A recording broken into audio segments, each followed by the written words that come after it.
Bien, bonsoir à tous. Nous sommes très heureux de vous retrouver ce soir une nouvelle fois pour ce nouveau podcast. Nous nous excusons pour les 5 minutes de retard, les aléas du direct. Nous n'avons pas maîtrisé ce nouveau Hangout, puisque vous avez peut-être vu, nous avons créé une chaîne propre à eTeachers. Et bon, bref, écoutez, pour ce soir, ce sera encore comme les premières fois. On est très heureux de vous retrouver. Un petit mot, Jeff, sur le dernier podcast, parce qu'on a eu des retours, ma foi, fort intéressants. Oui, bonsoir tout le monde. C'est vrai qu'on a eu pas mal de retours, ça fait plaisir. Via notre communauté Google+, que 16 membres, je crois, ce soir. C'est déjà pas mal. Euh, quelques retours via Twitter, qu'est-ce qu'on a eu encore? Via Facebook un petit peu. Donc on a eu Fabien qui nous a donné on avait travaillé sur YouTube, comment télécharger sur YouTube. Et Fabien nous a donné une très bonne astuce que je connaissais pas moi, Mhm. qui était avant l'adresse YouTube de mettre simplement SS, donc http:// www, et avant youtube.com de mettre SS. Et ça marche pas trop mal. On arrive directement, en fait, ça nous fait un lien directement vers un site un peu comme Fluvor qu'on a vu la semaine dernière, pour télécharger directement les chaînes YouTube. Voilà, c'était une très bonne astuce de Fabien, on le remercie en tout cas. Merci Flavien, merci Fabien, pardon, merci Fabien.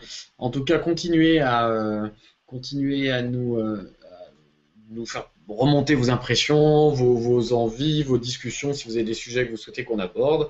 Encore une fois, le ton est volontairement cool pour ce podcast. On parle de choses qui nous intéressent de manière conviviale. Euh, c'est un podcast qui est ouvert à tous.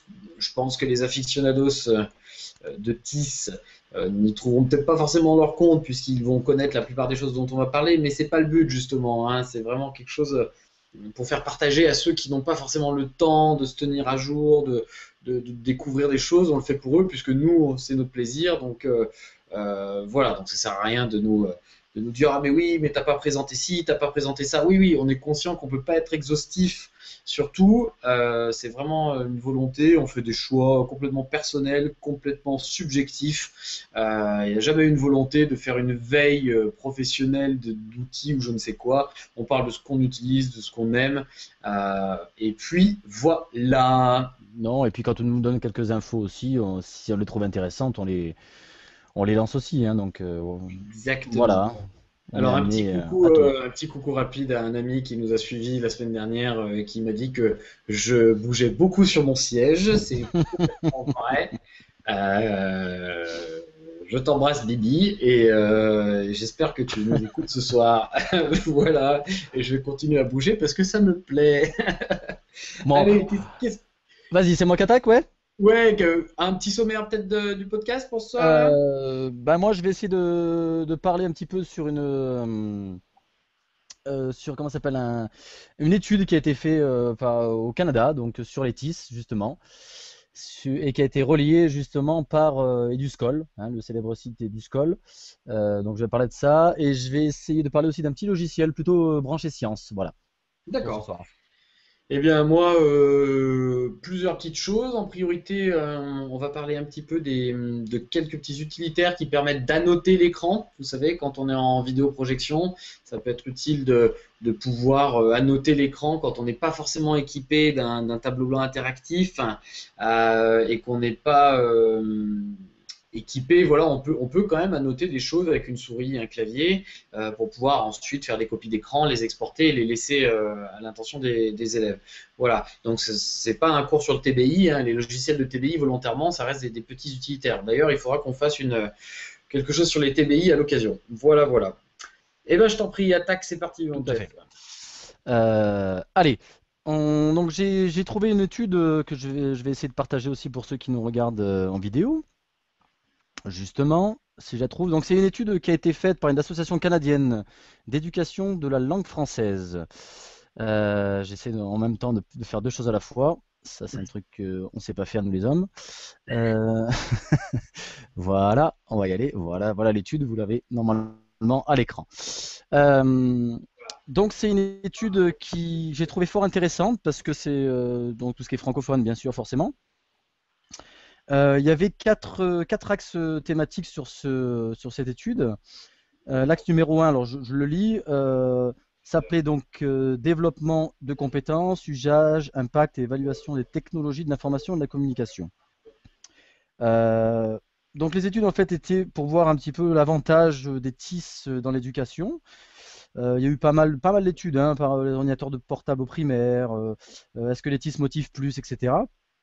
Alors il en est sorti qu'en fait, en parlant tout simplement déjà avant de préparer, avant d'utiliser les TIS, en fait, les élèves dans le primaire ou dans le secondaire, en fait, étaient déjà motivés avant de l'utiliser en fait.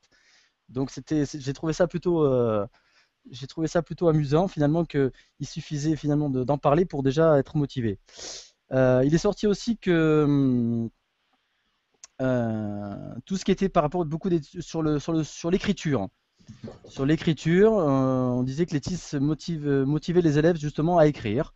Donc cette étude-là, j'ai trouvé ça aussi assez intéressant, cette chose-là. Deuxième axe, ouais, je sais pas ce que tu en penses, tu peux peut-être... Moi, non, vas-y, continue, je réagirai après. Une deuxième étude, donc, était plutôt sur les technologies émergentes, ils appelaient ça, potentiels, enjeux actuels et futurs pour l'éducation. Donc c'était tout ce qui était Web 2.0, ce qu'on appelle le blog, le wiki, les flux RSS, des choses comme ça. Il y a eu une Est-ce que étude... tu pourrais, Vas-y, oui, est-ce que vas-y. tu pourrais peut-être revenir pour certains de personnes qui nous écoutent sur vraiment donner peut-être une définition du Web 2.0 parce qu'on en entend parler tout le temps systématiquement, mais je suis pas sûr vraiment que les gens soient tous vraiment au courant de ce qu'on appelle le Web 2.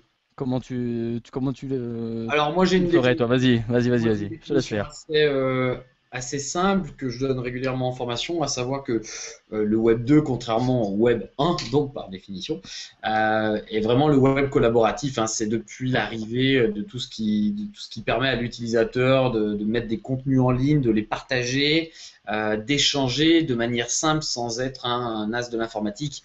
Il faut se rappeler que le Web 1, au tout début, avec ce qu'on faisait au début d'Internet, les pages étaient plus ou moins statiques. On pouvait imprimer des contenus, on pouvait éventuellement envoyer des messages, mais on ne pouvait pas mettre ses photos en ligne, échanger, Non. partager. Voilà. Donc c'est vraiment la révolution. En général, on la date aux alentours de 2004 avec l'avènement des premiers blogs. Hein. Voilà. C'est ça le Web 2.0, c'est le web collaboratif de partage, le web social qui permet à des internautes d'échanger sur Internet sans forcément être des webmasters professionnels. Voilà. D'accord. Donc c'est pour ça que justement, c'est donc ce que je disais, c'est le blog, ce que tout le monde connaît, le wiki. Le wiki, c'est un genre de forum où on peut se répondre, pas en- voilà, et les flux RSS. Les flux RSS, c'est comment expliquer les flux RSS? C'est des extraits d'articles, disons, d'accord, qu'on Le, va le, recevoir directement. Le wiki, Voilà. c'est pas exactement un forum. C'est-à-dire que le wiki, c'est plutôt un document collaboratif qu'on peut travailler. On prend le Oui. plus gros, le D'accord. Wikipédia, Oui, d'accord. l'encyclopédie en ligne. C'est pas le forum. Le but n'est Oui, pas oui, d'avoir des oui. conversations, c'est vraiment de travailler à plusieurs sur des Sur un documents. sujet, ouais, ouais, tout à fait. Sujet, Oui, voilà. oui, c'est bon, mais c'est vrai. Ça fait bien de me reprendre, tu vois. Voilà, exactement. Donc il y a eu une étude justement c'était sur une école infirmière qui a participé justement par rapport à un wiki et c'était plutôt intéressant parce que ils ont surtout retrouvé par rapport à euh, des rappels. Voilà, ils ont dit que c'était vraiment quelque chose pour réviser, une notion qu'ils ont vue. C'était vraiment, il est ressorti que c'était vraiment des rappels qui étaient très stimulants.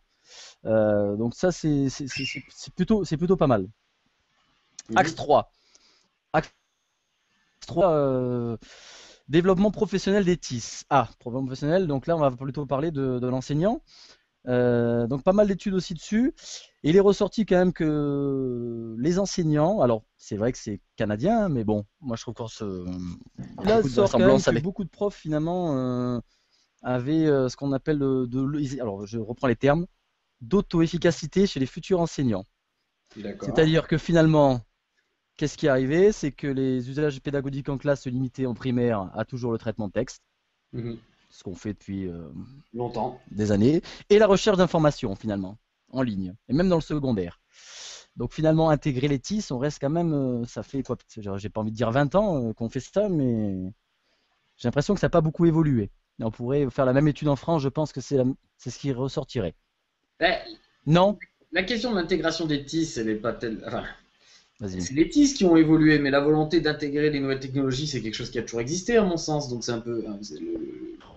Le terme est un petit peu galvaudé, ou en tout cas, de quoi on parle concrètement. Si on prend un exemple de la matière dont je peux parler, à savoir les langues, les TIS, ça a toujours fait partie du boulot. Je veux dire, à partir du moment où on utilisait un lecteur cassette, voire même des lecteurs à bande avant, ça faisait quelque part partie des TIS, des technologies de l'information, de la communication. Alors, C'est vrai, c'est vrai.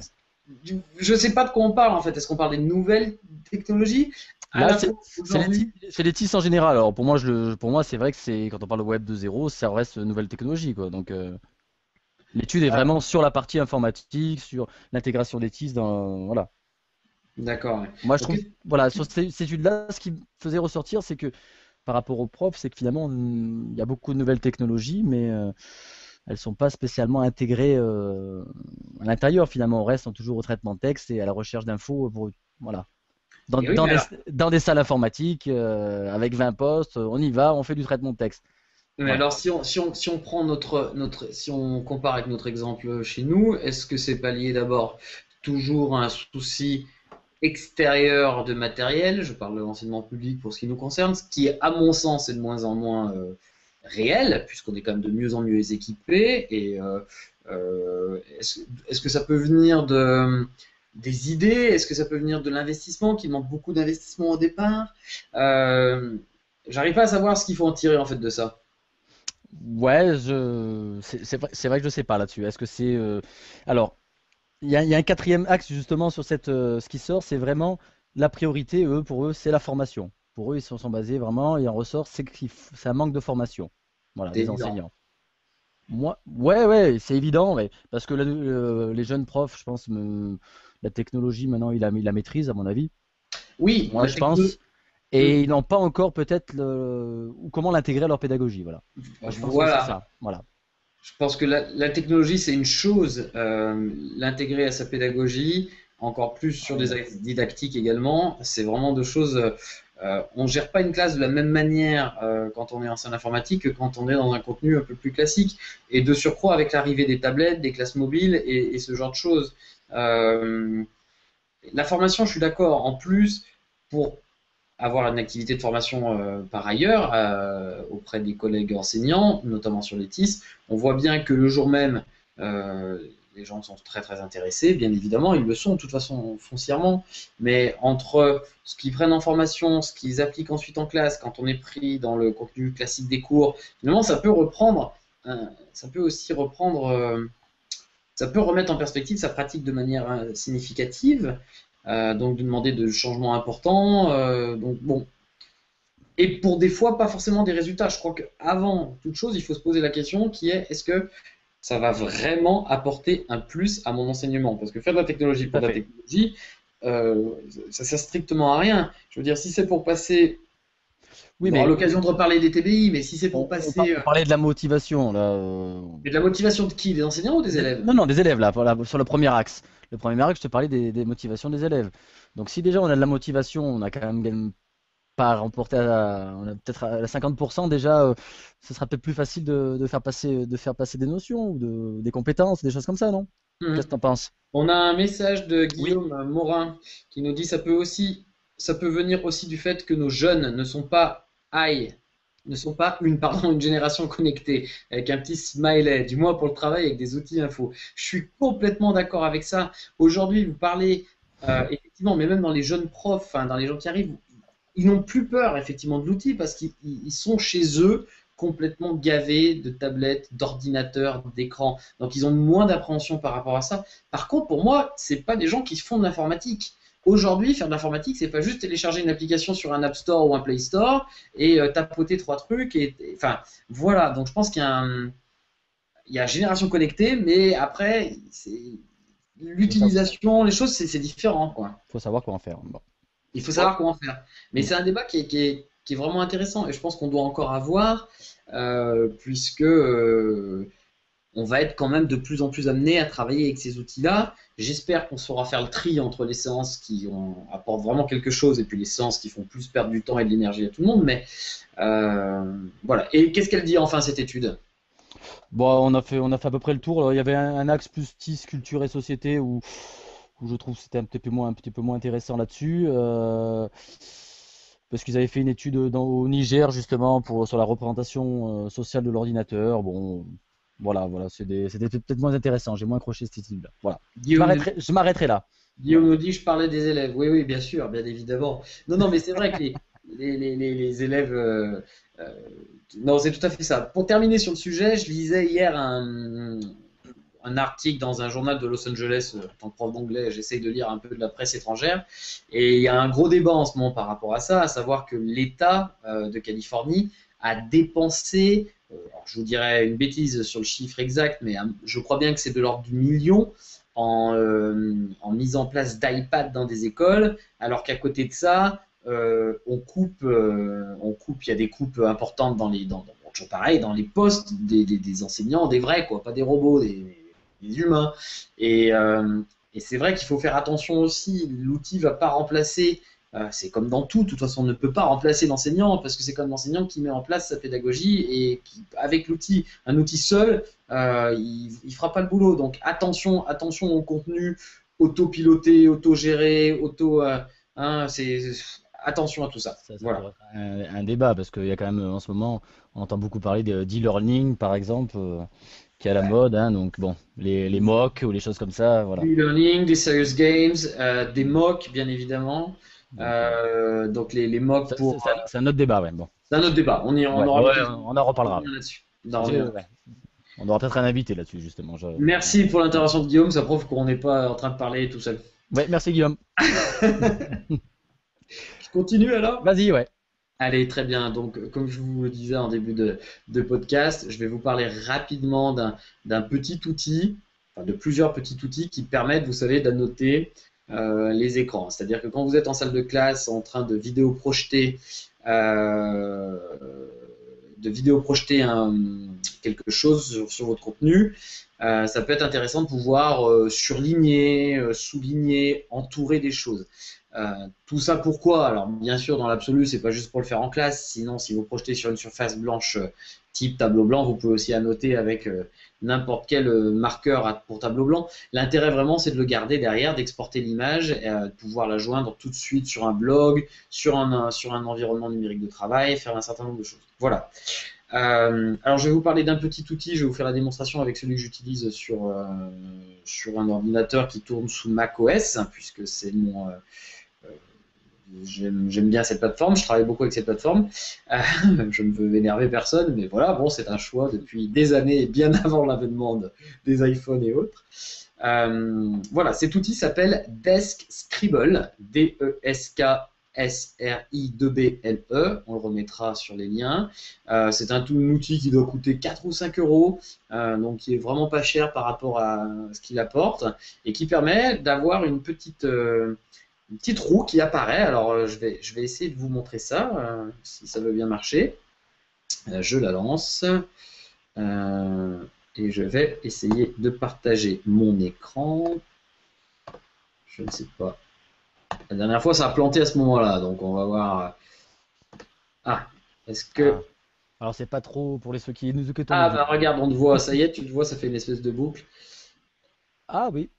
Et oui, parce que du coup, c'est ma fenêtre. C'est un peu Bon, bizarre, hein. j'explique ceux qui nous écoutent en audio. Hein. Il fait quelques manips pour qu'on voie son écran. Hein. Voilà, tout simplement. Voilà, donc par exemple, vous voyez là en haut à gauche de l'écran, il y a une toute petite roue, c'est très simple. Vous pouvez juste choisir un crayon, une gomme, quelques couleurs.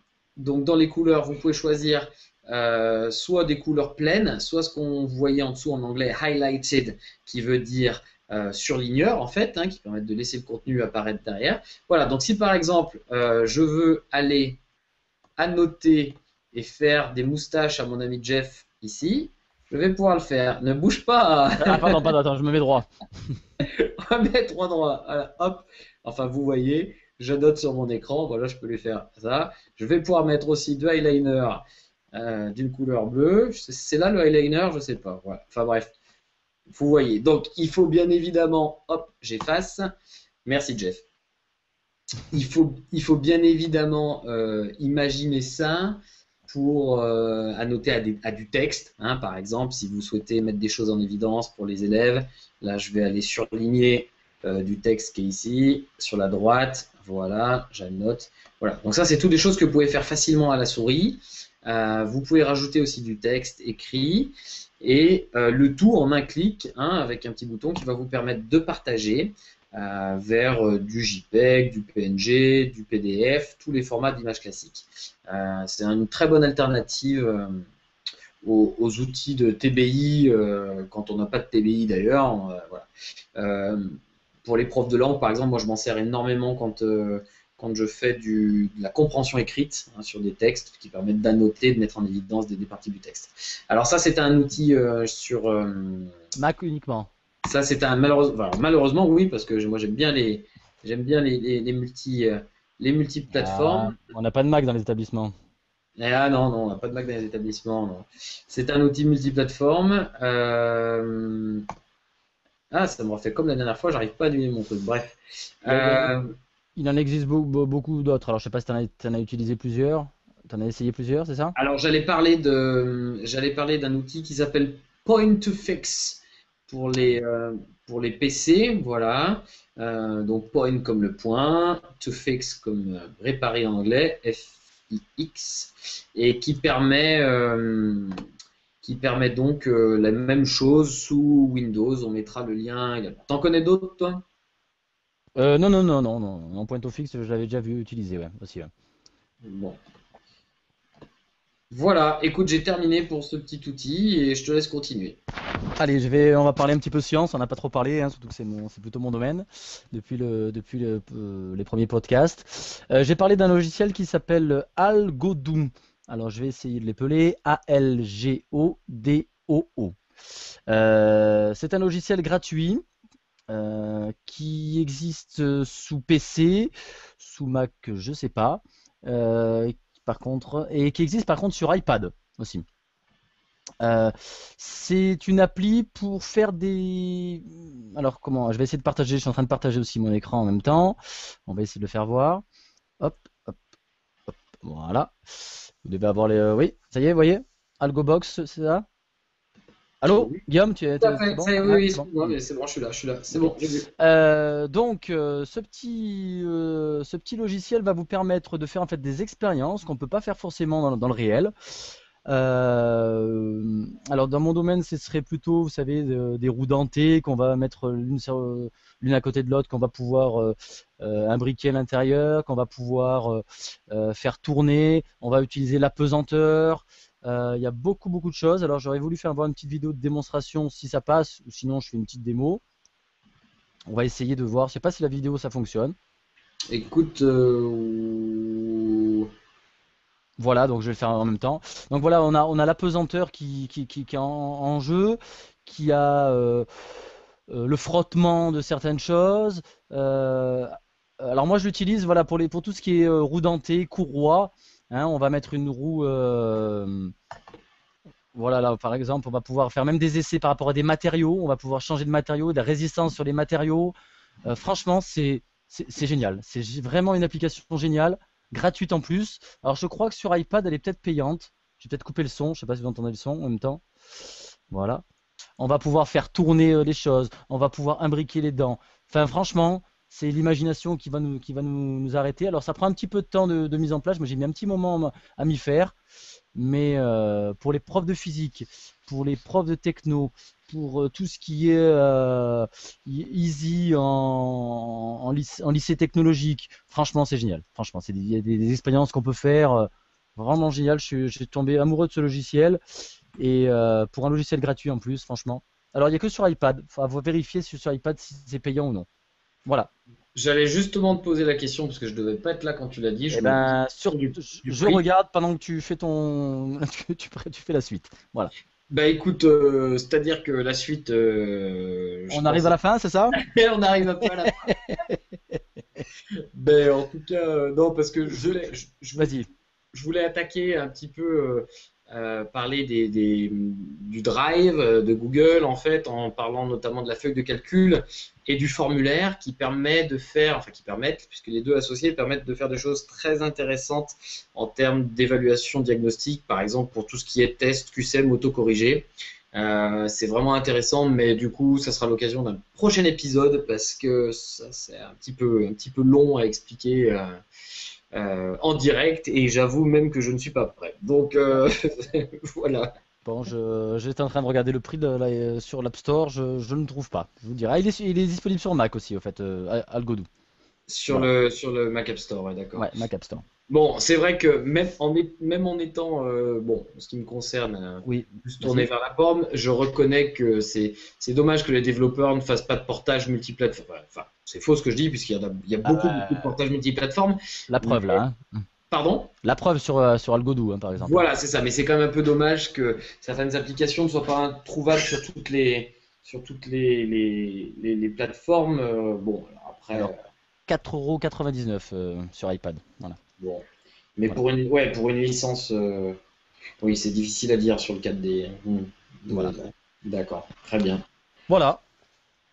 Ben, j'ai envie de remercier un peu les retours hein, de Guillaume qui nous a fait quelques retours. On a eu pas mal de retours, c'est sympa. C'est très très bien, c'est très Ouais. très bien. On a décidé de rester sur ce format d'une petite demi-heure puisque. Ouais. Ah oui, pardon, Guillaume me dit sous Windows, perso, j'utilise Point to Fix. Effectivement, il nous a mis le lien. Oui, voilà, j'en ai parlé un petit peu de Point to Fix. On mettra le lien après dans les retours, hein. D'accord.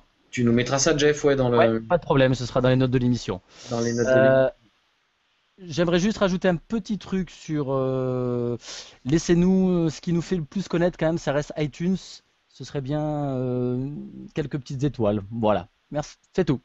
Si vous avez l'habitude d'écouter des podcasts, n'hésitez pas à nous mettre un très bon avis avec un maximum de 5 étoiles. Euh, et vraiment, merci beaucoup à Guillaume. C'est très sympa d'avoir interagi avec nous. Point2Fix nous parle de la version compatible avec le multi-écran. Effectivement, c'est des outils. N'hésitez pas aussi, si vous les testez, lors d'une émission prochaine, à nous faire des retours en nous disant bon, on a essayé ça marche bien, ou au contraire, c'était vraiment tout nul. Encore une fois, on est là pour faire ça de manière conviviale. Bon, Jeff, à très Voilà. bientôt. Ouais, à très bientôt. Je sais pas si on a essayé tous les 15 jours, mais après on verra bien. Mais voilà. On verra bien ce qu'il en est. Et puis, bon, on a pris un petit peu de temps pour parler, c'est vrai, de ce débat, cette expérience. On était peut-être un peu moins truc et astuce ce soir, mais ça fait aussi partie du truc. Voilà. Bon. Merci Guillaume. Salut, Jeff. À, à bientôt tout le monde. Ciao.